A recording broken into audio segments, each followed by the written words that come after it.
பெரிய ஒரு Pavul எடுத்துக்கிடுங்க. 1 kilo papaya வந்து நான் கட் பண்ணி குட்டி குட்டியாக வந்து எடுத்திருக்கேன். 3 குக்கும்பர் வந்து அதையும் கட் பண்ணி போட்டேன்.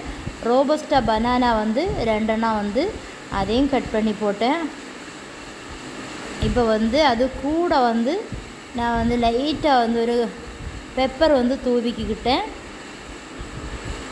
பெப்பரும் தூவிட்டு அதுக்கப்புறம் வந்து கொஞ்சமாக வந்து சால்ட்டு, ஒரு சிட்டிக்கு அளவு தான் சால்ட்டு போட்டேன். போட்டு ஒரு ஃபோக் வச்சு நல்லா மிக்ஸ் பண்ணிவிட்டு, நான் சாதாரண ஆயில் ஃபுட்டெல்லாம் அவ்வளோவா எடுக்க மாட்டேன். நான் என்ன சாப்பிட்றேன்னா அதுதான் வந்து குழந்தைங்களுக்கும் கொடுப்பேன். இப்போ நான் தான் ஈவினிங் சாப்பிட்றதுக்கு வேண்டி எடுத்து வச்சேன். அந்த டைமில் பிள்ளையும் காலேஜ் விட்டு வந்துட்டான், அவனுக்கும் கொடுத்தோம். அப்புறம் தங்கச்சி பிள்ளைங்க எல்லோரும் வந்தாங்க, அவங்களும் சாப்பிட்டோம். நானும் சாப்பிட்டுட்டு மறக்காமல் நம்ம சேனலை சப்ஸ்கிரைப் பண்ணிக்கிடுங்க.